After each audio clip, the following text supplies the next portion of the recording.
Yes, we have. Right. Thank you, Rose. By the way, that was very powerful because, of course, I've never been a Catholic. I've read an awful lot about it. But I do know that when I left the Jehovah's Witnesses, I was an adult then. Well, I'm still not an adult now, but anyway, I was an adult and I didn't have any family in there. So I didn't have the pull, but I know that the JWs, like any cult or sect, uses this very strong emotional family pull. We can see that now with this scamdemic, can't we? The pressure being put on people to conform to these things. So that was very revealing. Yeah, I mean that you said lots of little children wanted to be martyred, Rose. Yeah, yeah, amazing.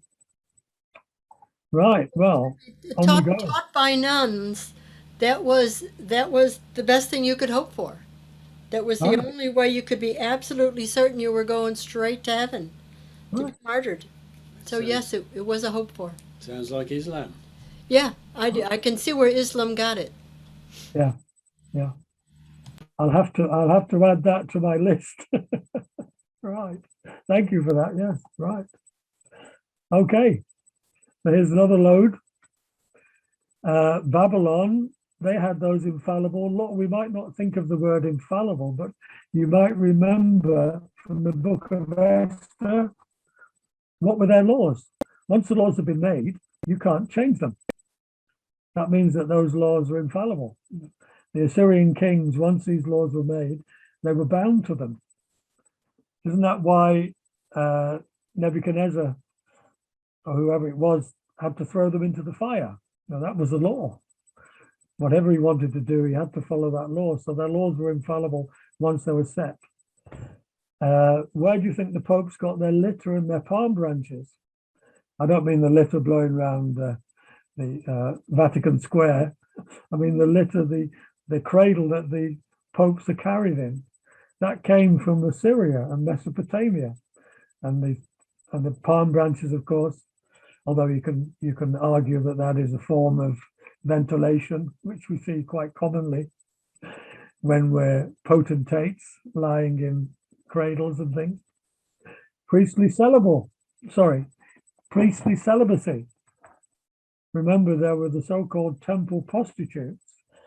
The Vestal virgins were supposedly inviolate, but we're also talking about a system of religions that was sacrificing their babies. We know that, don't we? Israel went into that, sacrificing their babies to Moloch on red hot statues, putting their live babies in. So the tonsure as well with the priestly thing, that comes from the Mesopotamia, which means the land between the rivers, from Samaria. And we look at Dagon, the fish god. Somebody recently has been denying that Dagon was the fish god, but Dagon is yet another manifestation of Noah. Noah came out of the sea. Noah became a fish god.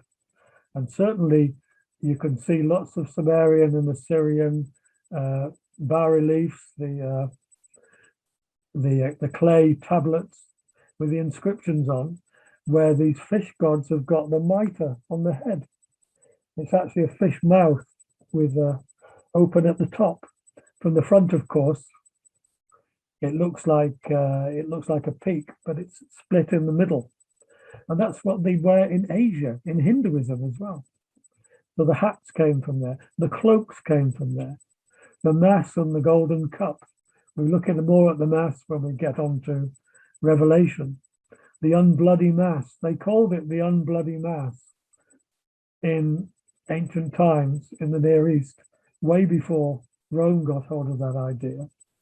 The sun disk made into a wafer.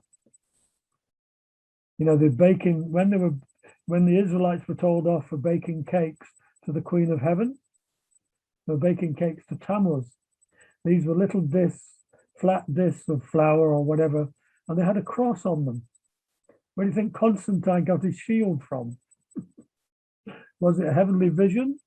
Or did he just catch sight of a wafer with his cheese? I don't know. But that's where Constantine's shield didn't have a cross on it. It had an X on it, just as the wafers did, the sun discs in those times as well. So the Queen of Heaven had come from Semiramis. She was the mother goddess with a crescent moon symbol. You see how again Satan has anticipated. What do we find? We've got a legitimate woman in the book of Revelation with the crescent moon under her feet. This is how he's obfuscated everything. Doesn't need me to confuse things. He's already done a pretty good job. Why do we worship the sun on the 21st of December? The sun rises on the 25th of December. It goes down on the 21st of December. In some countries, it doesn't reappear above the horizon until the 25th of December. So the sun dies for 3.5 days and he's born again on Christmas Day. You see what I'm talking about? The complexity of all this. You've got every angle covered except the truth. Every distortion of the truth possible. Well, that's astonishing. The sun dies for 3.5 days, rises after 3.5 days. The birthday of the unconquered sun is what Rome calls it. Look at Rome, their laws are infallible. Once the Pope has spoken ex cathedra from the chair, it's infallible. He can't change the fact that he calls born-again Christians ravenous wolves and that there's no salvation apart from in the church and that we're damned. He's welcoming Protestants so-called in, but unless you become a Catholic, you've got no chance, The litter and the palm branches, you can see lots of diagrams, especially in the two Babylons, of popes being carried in litters, being fanned by palm branches. Priestly celibacy. We know what Paul says. Paul anticipated in the writings, in the letters, that they would ban marriage. And of course, the tonsure.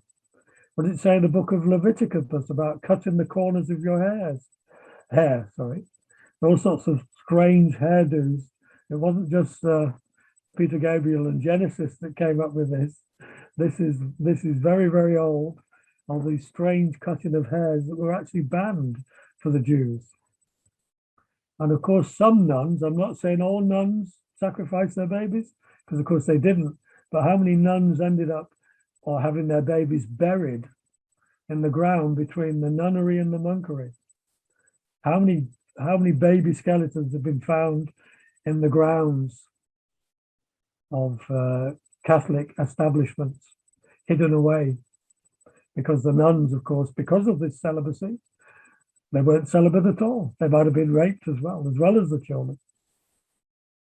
Did you know in Spain, they're still trying to find the 250,000 babies that the Catholic Church sold during the reign of Franco?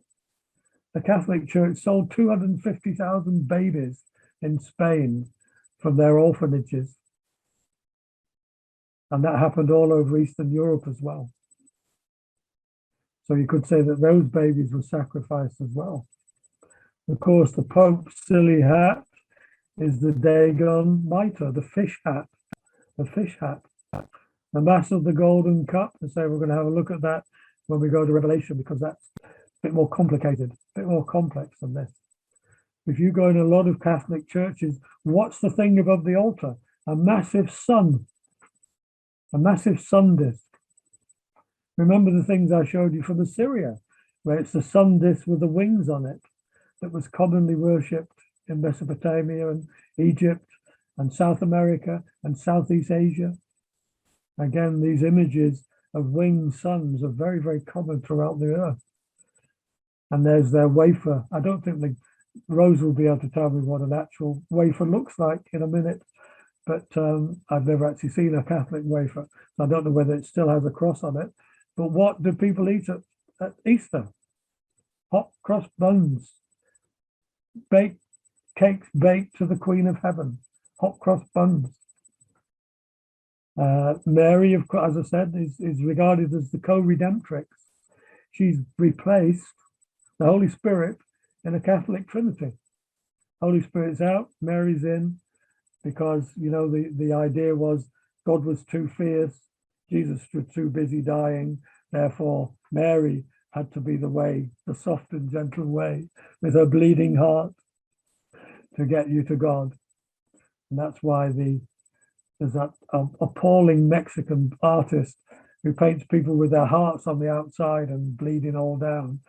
There was a local teenager on Anglesey murdered people because he was influenced by that Catholic image of the naked heart with a dagger in it. That was on Anglesey a few years ago. She's also, of course, called the Mother of God. Whoops, I don't think so. And she has the crescent moon in the legitimately as well as illegitimately. As I mentioned before, the sun worship on the 25th of December is because it's the Sol Invictus, the birthday of the unconquered sun, being reborn on the 25th of December. Now, most of us, I'm sure, know Jesus was almost certainly born about the time of the Feast of Atonement. He certainly wasn't born in the middle of winter, when it's quite cold and snowy up on the hills around Jerusalem. Now that's just, I mean, there are a lot more than this. These are just a few. These are the main ones, but there are a lot that Rome has got from Islam. And again, when I don't even remember what the next slide is, but so this is a little bit of an explanation about why I think Islam is part of Babylon the Great. As you remember, last time I reminded you about in the book of Kings and Chronicles how the Ishmaelites were worshipping the crescent moon and they were cutting themselves in the Asherah festival. It was actually called the Asherah festival after the goddess. And Shia Islam, Muslims still now, remember I showed that hideous picture of Muslims cutting themselves and their babies' heads open, covered in blood? You can see this everywhere on the internet. This is the Asherah festival. It's still celebrated by some Muslims today. Shia Muslims celebrate the Battle of Karbala, about the succession after Muhammad died. So I most definitely think the religion worship of the moon god Sin was there back in the Old Testament, if not the word Islam. The mode was still there, very much so. I'm going to take a few more parallels between what we can basically call papal religion and Islam. So remember that I said there were four things that we generally think of. This is not an exhaustive list. There are four general things that we think of that the Antichrist has to do. They've got to change times and seasons. Remember that? It says that in Daniel, says that in Revelation. So the popes, the papacy, have changed the calendars. We know that, don't we? Rome, first of all, we had the Julian calendar, the pagan calendar, and then we had the papal calendar. So they've actually changed the calendar. They changed the Saturday Sabbath to Sunday. They changed Jesus's birthday, not that they knew it, to Christmas Day. And they celebrate St. Swithin's Day, etc. They brought all these new things. They've changed times and seasons. Now, Islam has also, we know it's changed the calendar. Remember that wonderful coincidence in 1917 when Jerusalem was recaptured from the Ottomans on the Muslim year, that was 1335. And we know in the book of Daniel, it's mentioned 1335, although let's just say that's a coincidence. They've also changed calendars, and of course, their Sabbath day is Friday. So there we've got Romish religion and Muslim religion who's literally changed times and seasons. Both popes and Islam put their names, positions above the Most High. And they have worn out the saints. Remember what it says in the book of Daniel, Daniel 12? They'll wear out the saints of the Most High. And what does it say in the book of Revelation? Something very similar. Sorry, my memory's gone now. That this is a part of the final last days. And of course, the papacy. Now, but one figure from places like Fox's Book of Martyrs and other medieval commentators are that there were tens of millions of Christians who were killed in the Catholic Inquisitions. Tens of millions. And remember, they killed far more Christians. Rome killed far more Christians in Western Europe than they ever killed Muslims in the Crusades. They killed far more Christians in the Inquisitions because, of course, they weren't the right sort of Christians. So it was interesting that Jonathan Safati denies, in fact, that Rome has killed millions of Christians in the Inquisitions. I don't quite know why that is. There's an interesting fact. You hear a lot of people nowadays, it's very in for a dig to talk about the Crusades. Remember when Bush made the mistake of talking about a crusade? Whoa, the world was upon him, you know. How dare you invoke the Christian Crusades? They slaughtered all those. He forgot to add, Islam has never finished its crusade. It's still slaughtered by the sword and has been from the very beginning. It's never even taken a break, you know. And yet we at least finished the official crusade back in the 13th century, you know. So that's, don't mention the Crusades, but you can, it's quite all right for the Islam to stand up in the UN every day and call for the liquidation of Israel, but don't you dare mention the Crusades, you know. They worship idols, of course. Now here is a very interesting fact. We know that in the book of Revelation, there's an image of the beast. In Babylonian, that image word is Semele, and that's yet another mother goddess. And Semele is the same name in Babylonian as Mary. So I just have an idea, possibility, I've just floated it as an idea, that the image of the beast could well be Mary, because it's not the real biblical Mary, it's the Catholic Mary. Remember, our Islam reveres Mary. I don't know if you've ever read the Quran. A load of gibberish, but there is a certain order in it. And the revelation of Mary is quite strong in the Quran.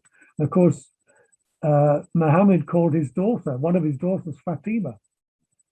So there we've got a link between the Virgin of Fatima that was seen in Portugal, the beginning of last century. Remember, Fatima was hanging in the air there for quite a long time. She caused the moon to do a dance. Sorry, the sun to do a dance, you know, a sun disk. An ET causing a sun disk to do a dance. Oh, the mind boggles. But of course, this is Catholic doctrine that Fatima, and in the Kaaba, which is the holy reliquary in Mecca, there is some very interesting things. But originally, there were 365 or 360 gods and goddesses in the Kaaba when Muhammad came to power. And he destroyed all of them, except the three daughters of Allah.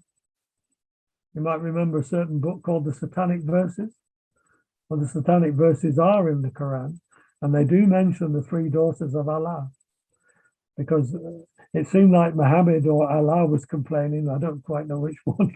Hey, hang on, you've got a son, God. Why can't I have three daughters? But apparently that got Muhammad into trouble, because he said, oh, Satan told me to put that in.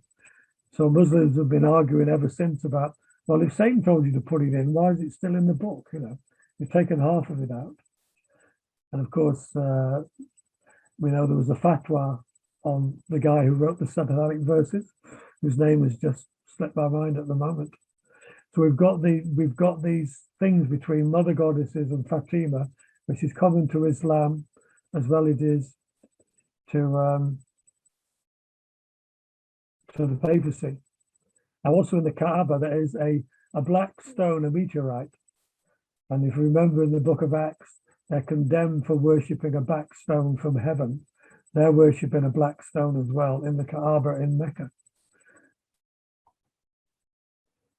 Now, Rome, of course, has turned the Last Supper into literal cannibalism. And it's quite amazing. I heard someone talking about that the other day, and they missed the next bit off where Jesus tells you that he's talking in a spiritual matter. But of course, he didn't tell them he was talking in a spiritual manner until the disgruntled had left the arena,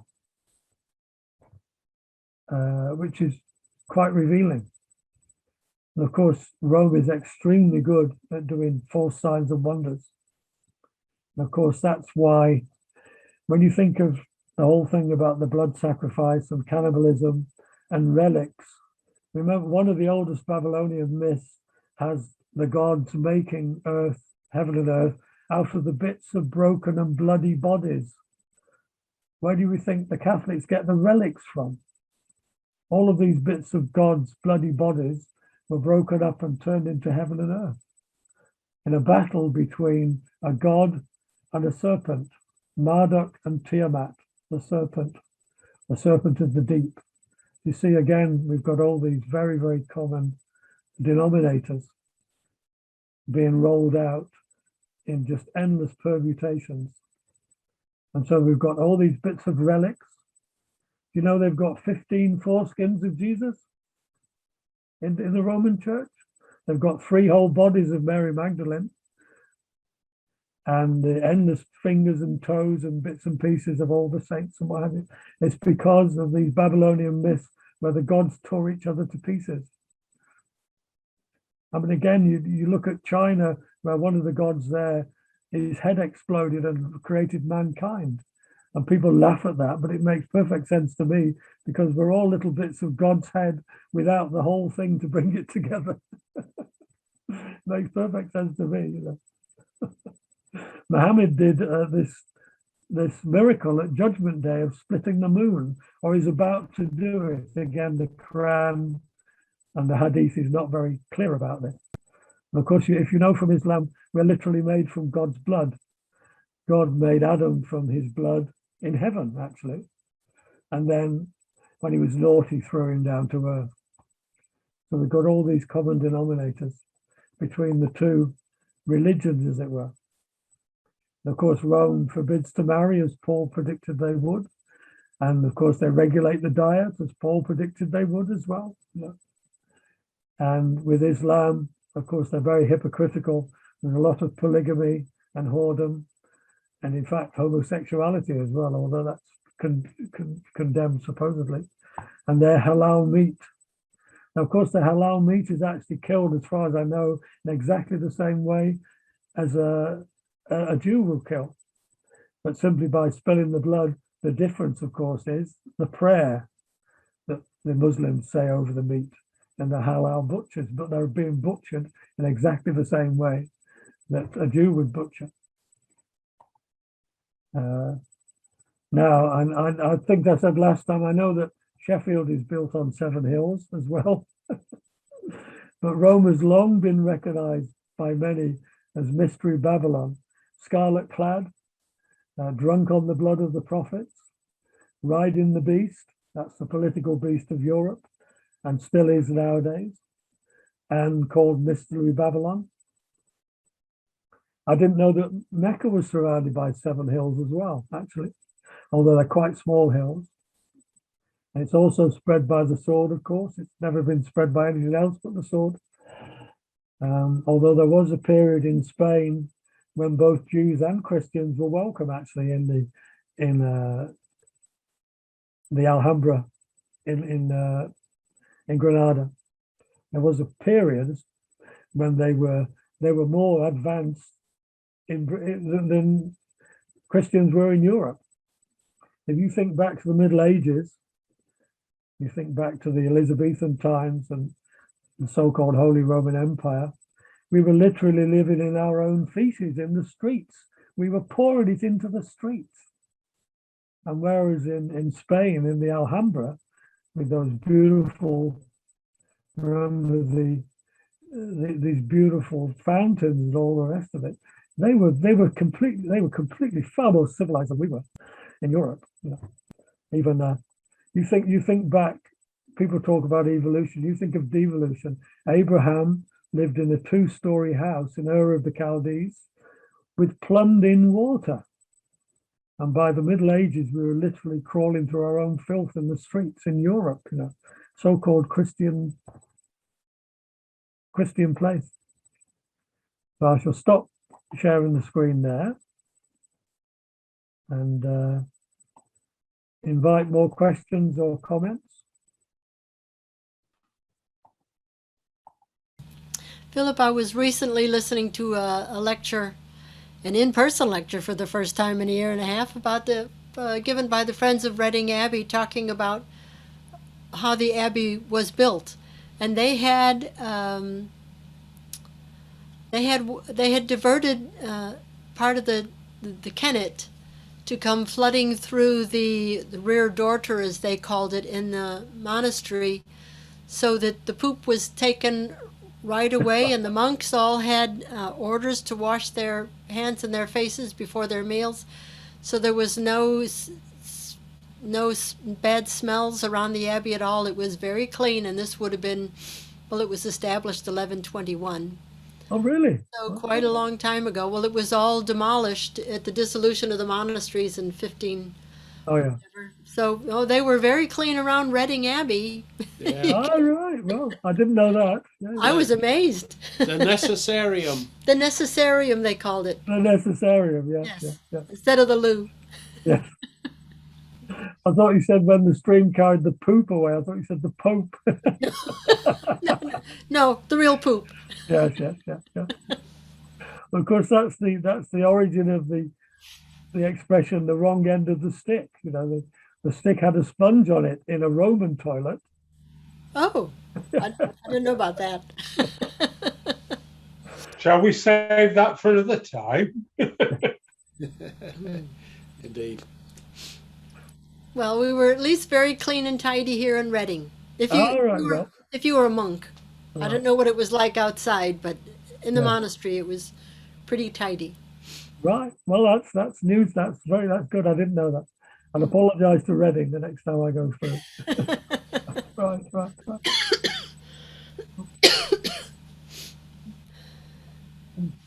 Anyone else with thoughts, comments?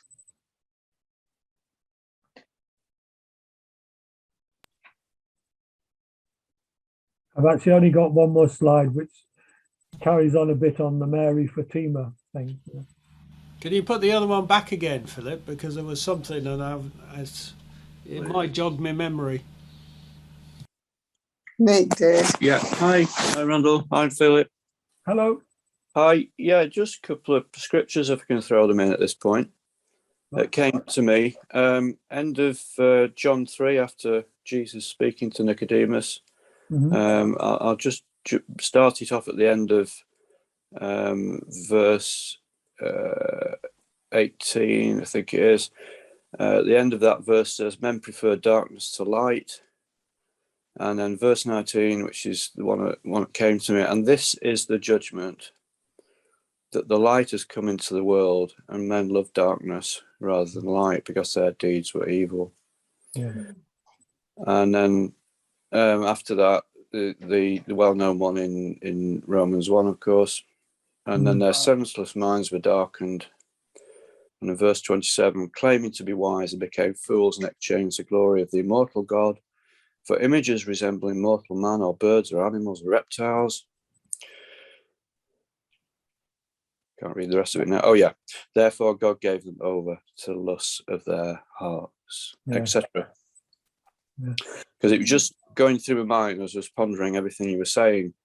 That, what's the real problem here? It's the heart of man, isn't it? And what he's really looking for in his corruption and rebellion and so on. It was reminded also of something the Lord said to me many years ago. If you don't want the real thing, you'll get the counterfeit. Oh, yeah. Which is exactly what you've been describing, really. Yeah. So thanks for that. Yeah. Yes, it's Romans 1 comes in again in the final bit, because it's creeping things that they're worshipping. Again, the serpent. And that's exactly what evolutionism is. If you put self-developing animals in the place of the creator God, That's evolutionism. It's pantheism. God's in everything. You hear that? I've even heard that from Christians. What, stones and trees and forests? Oh yeah, God's in everything. Yeah. No, that's pantheism. It's every alternative except the one true God. So Rose, sorry, John, was it part of this? Oh yeah. Thanks. We can see it now, I think. First point is, what is FP image? On the In first the line. heading. In the heading. Um,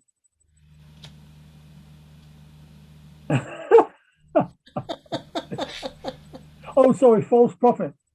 All right. False prophet. False prophet, yeah. Thank you. Right, yeah.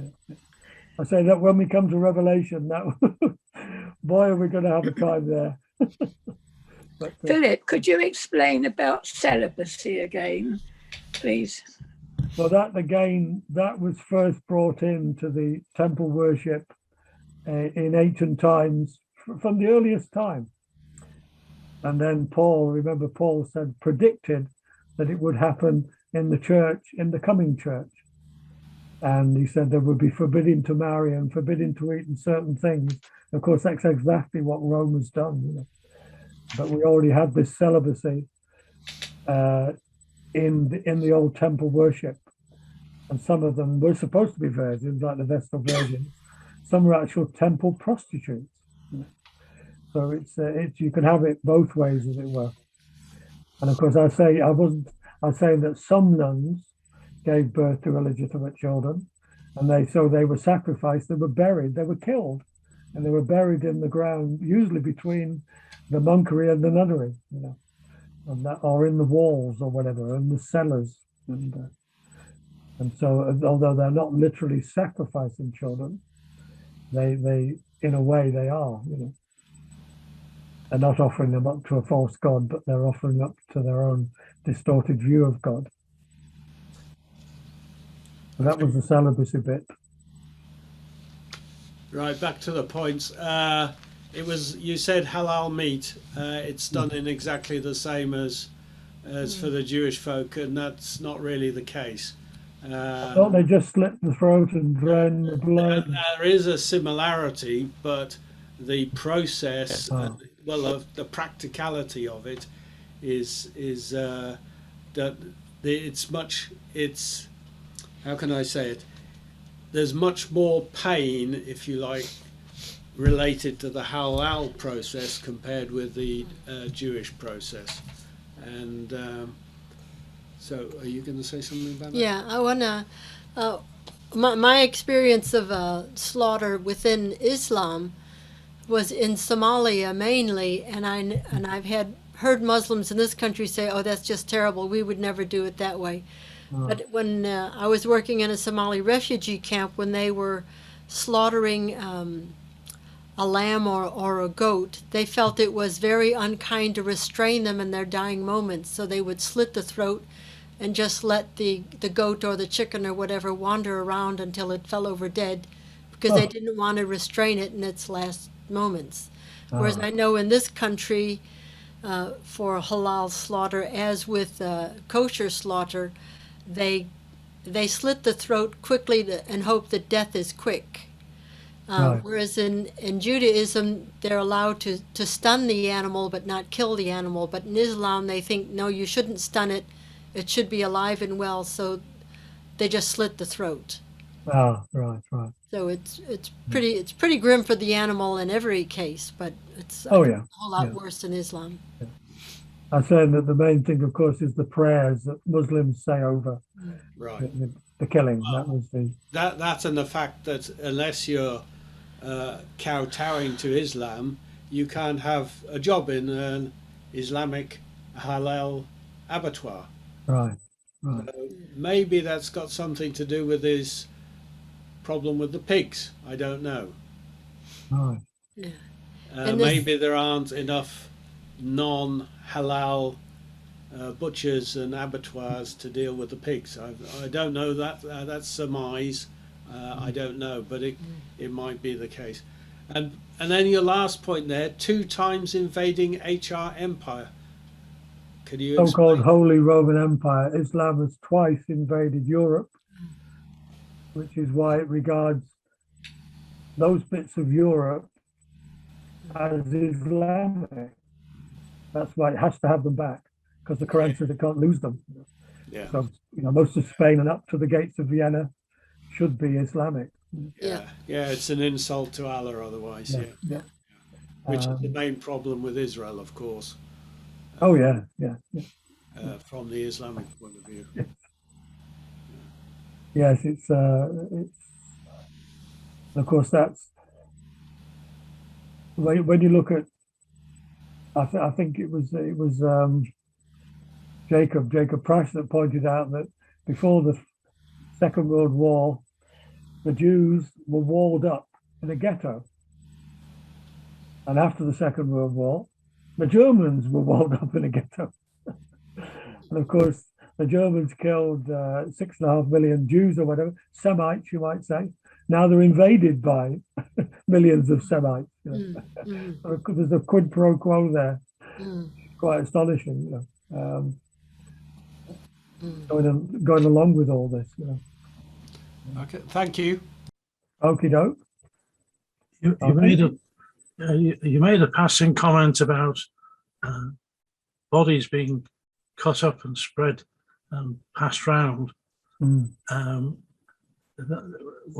think it was Nimrod, as I've know the names, if I've got them right. Semiramis, his body was cut up and passed round the kingdom.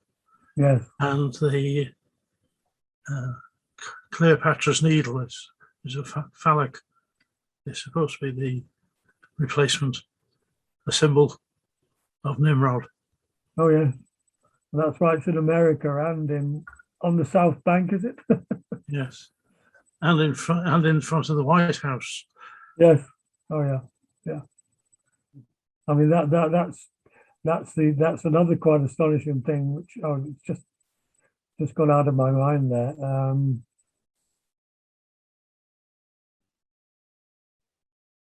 Sorry, the thought has gone up. I forgot it. Sorry.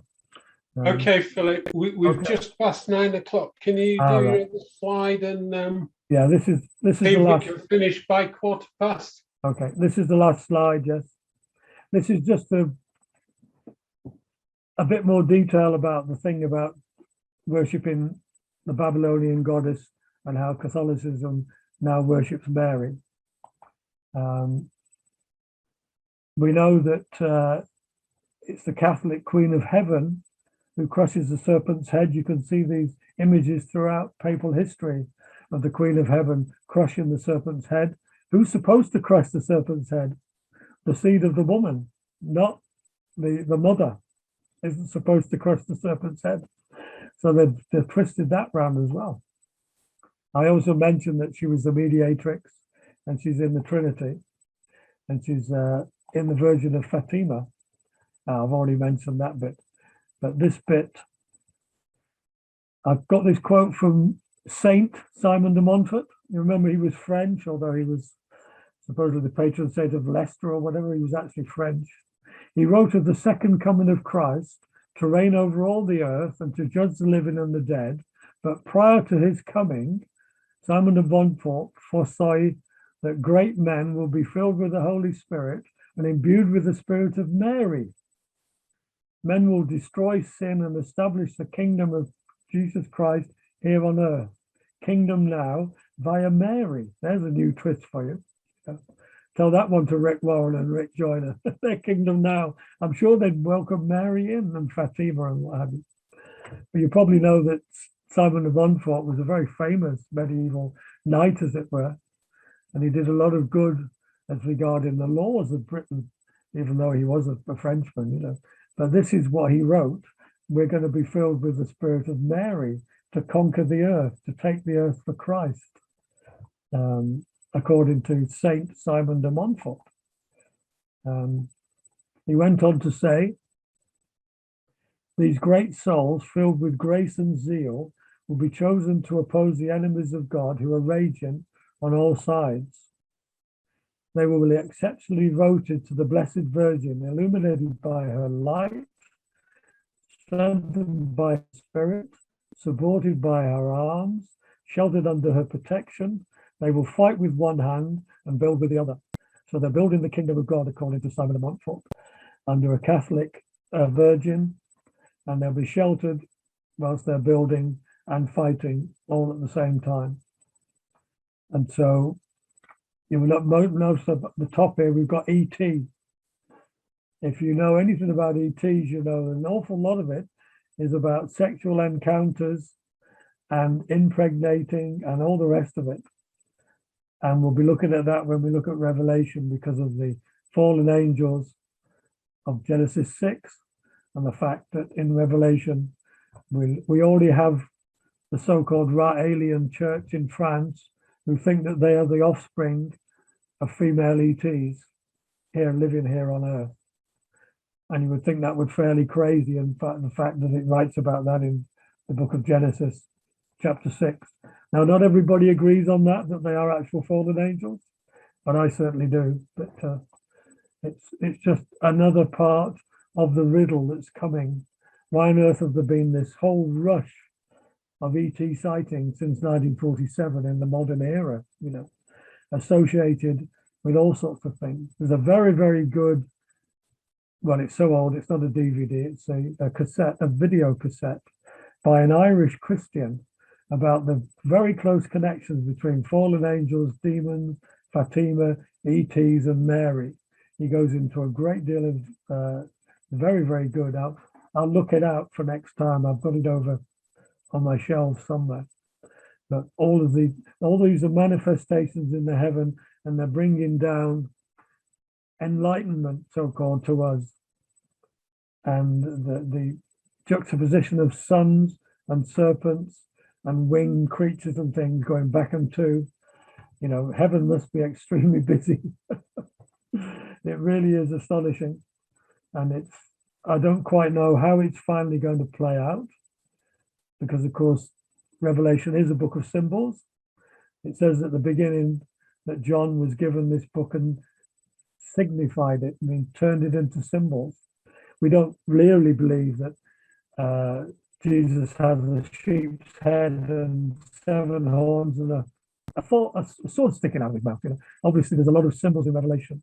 There's a lot of real things as well, and that's always been a problem in trying to sort it out. So I'm going to have a go next time. Sorry. And I'll call that a day for the minute now. So I should have stopped screen saving yet.